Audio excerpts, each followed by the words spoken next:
Hello and welcome to the Boys Upstairs show. This is the Commanders versus the Buccaneers.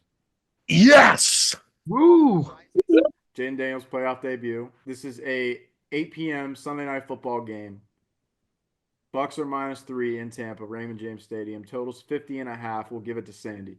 These two teams have faced off before in week one, where the Bucs did beat the Commanders 37-20. However, it's been a long season, a long 18 weeks. Jayden Daniels fully come into his own and as one of the top rookie quarterbacks in the league. However, I believe that the Buccaneers are going to take it to them, and Baker Mayfield is going to have me feeling real nicey, and they're going to cover their -3 spread. It will be a shootout. Over 50.5 points is the mortal lock of the century. Oh my gosh. The over is 12-6 in the Commanders' last 18 games. The over is 5-1 in the Bucs' last 6 games. It's 5-2 in the Bucs' last 7 home games. I love Baker. I love the way that guy plays football. But Jayden Daniels is the new young buck in the stable. So we'll see. I'm gonna say that the Bucs cover and they move on to the next round. But I will say for certain that the over will hit. This gambling stuff's pretty fun, huh? I'm gonna just go after Andrew because I'm having the same two picks. Good picks, Sandy. I'm taking the Bucs -3 because we have to take spreads on this show, and I think that the Bucs are the better team. I love Baker as well. This is the first game in the playoffs for Jayden Daniels. They've had a lot of close wins that could have gone either way. Two experienced head coaches, two good defenses, but the Bucs offensive line is what I think it's going to come down to, their ability to run the football consistently. Their offensive line is really good. And I love Bucky Irving, Rashad White, also pretty solid running back. B-Rob's good too, but I just think that the offensive line is going to be the difference in this game. And it's obviously in Tampa, which helps. So give me the Bucs -3. And like Sandy said, I expect points in this game. 50 totals in the 50s. It's tough to take the over, but I think this one will cover. So over and Bucs. I'll go next because Thanks. I'm riding with both of you guys, man. Oh no. Yep, Uh-oh. I think the Bucks are going to cover 3, and I think this game is going to go over. I mean, you guys have covered most of the points that need to be talked about. I'm just going to go ahead and say that it will be tough for a rookie quarterback in his first playoff game, especially on the road. And I know Tampa isn't necessarily one of those, you know, barns that we talked about. It's not a Buffalo, it's not a Pittsburgh, but I've been to that stadium. It gets pretty loud. It's a good fan base. They've got the cannons. The cannons are They got the cannons, they got the big ship in the back. It's going to Oh, be cool. it's a tough place to play. And considering it's a first playoff game, and the Bucks defense, although it's been pretty inconsistent this year, considering who they're coached by, I think they're going to be up for it. But I know that both teams are going to put up a lot of points, and I just think. Oh, and also one thing you guys didn't touch on. This is going to be one of those annual fights between Mike Evans and Marshawn Lattimore. Can't wait to watch that. Is he playing? Because he's missed like every game. Really, Yeah, they trade he for him. has I to don't play. think he's played yet. He has to play so that he can box Mike He's Evans. played. He's been there for 7 games. He's I'll come played back for two. Mike Evans. Yeah, he'll probably show up for He'll Mike. show up for Mike Evans. He knows. Mike Evans wins that battle 9 times out of 10. Yeah, no, he'll definitely be there for that. So I'll next. Oh fuck! I didn't know you were done, Nixon. go ahead. No, go ahead. I'm gonna take the complete opposite side of everyone here. There's no They're world the worst. I ever think that I'm gonna bet on the Buccaneers defense. They quite literally are the worst DBs I've ever seen play the game of football, probably in this league as of right now.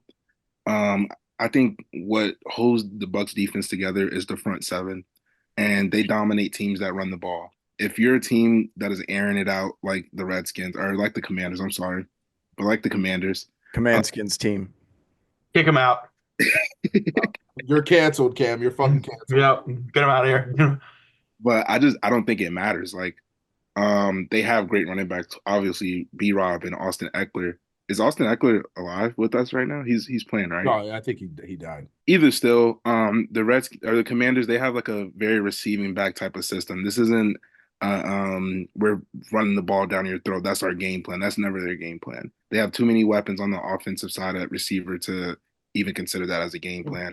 And then with, like I said, with the Bucks, their staple is their front seven, Vita Vea, whoever their backer is, I forgot, whoever 54 is it David, Levante David? Levante David, yeah. Levante David, Vita Vea. So these are quite literally the staple guys of the defense, the front seven, the play callers. They're probably wearing the mics. So with that being said, we already know that these DBs aren't up to par. Every game they played this season, that's like a big game or like a how touted offense. It's been a 30-point game. They've let up 30 points. And even last week, you're like, there was a point at halftime where I'm like, fuck, like the Bucks might lose to Spencer Rattler. And I mean, God forbid they're putting their starters on the bench, but it's like, what are we doing? We're giving up 16 points to Spencer Uh, Rattler.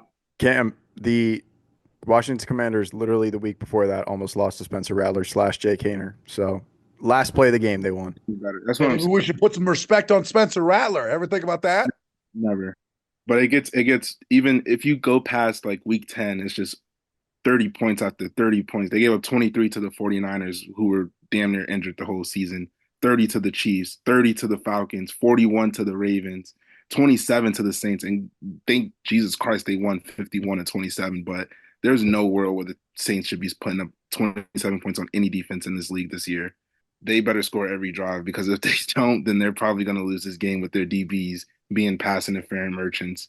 So I'm gonna take the Commanders spread and the Bucks to lose, although I love Baker Mayfield. The fact of the matter is, and I said this to Nixon before the show started, the Commanders have been the luckiest team in the NFL this year. They have had every break, every bounce, everything that could have gone wrong to go right, that has all gone their way. You saw it with the Hail Mary. You saw it with the Eagles blowing coverage on their last touchdown. You even saw it this week when they scored a touchdown with 6 seconds left with Mariota. You saw it, even though they ended up losing the game on a shitty play, the 88-yard touchdown to Terry McLaurin. They are this Cinderella voodoo magic thing that's going on, and I'm not sure how, and it pisses me off. And Jayden Daniels is getting glazed by everyone as I forget what Andrew said. He's the young buck in the farm or the young buck in the pen, Young whatever buck it at the is. stable. Young buck in the stable. If he has the pocket capability, which not that many quarterbacks do, but Jayden Daniel does, if he has the pocket capability to escape Vita Vea, which he 9 times out of 10 will, because it's either front middle pocket pressure or Vita Vea is like he's not rushing from the edge or anything like Well, they're gonna spy him that. for a lot of the time, and you've seen it in a lot of games this year when defenses make Jayden Daniels stand back and be a pocket passer. That's not their best game. Their best game, he's not gonna stand back and be a gunslinger. He's not Jordan Love. He's not whatever. Jordan Love is a terrible example to use. But the fact of the matter is that he's not going to stand back there and beat DBs blowing through coverages the entire time. He's going to have to run. They're going to have to get creative with their run game and whatnot. Baker, they're going to ball on offense. I guarantee you that on offense. I think they're in good shape. But like I said, the Commanders have been getting lucky all year. They've been getting all the bounces. I could see them easily doing some magic shit to either win, to cover at least, or win this game. I think that the Bucks are going to win pretty easily, but I don't think it's going to be because of Jayden Daniels like playing poorly. I think a lot of people are focusing on the quarterback matchup.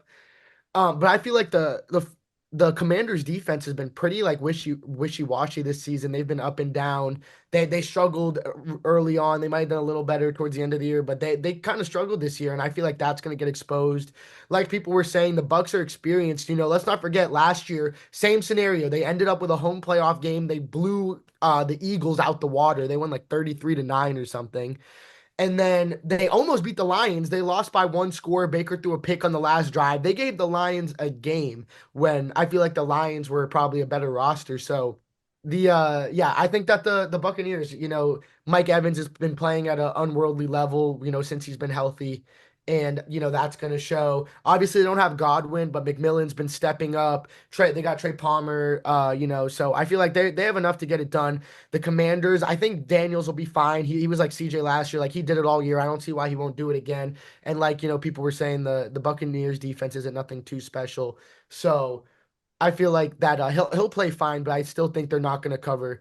and that the Bucs are going to win. And I don't like saying that. I guess I'm shitting on the Commanders, but I've actually really grown to like Jayden Daniels this season. So if he does win, I'll be happy. But I think the Bucs are going to win. But I'm actually taking the under. I feel like it's not going to be as high of a scoring game as people think. I feel like it seems like an obvious over, which almost makes me feel like it's the under.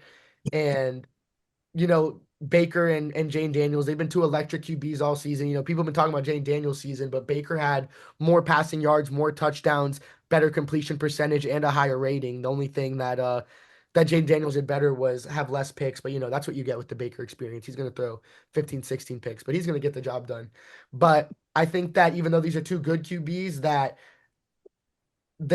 I don't think it's going to be that high scoring of a game. I think it's going to be a lot of managing the game.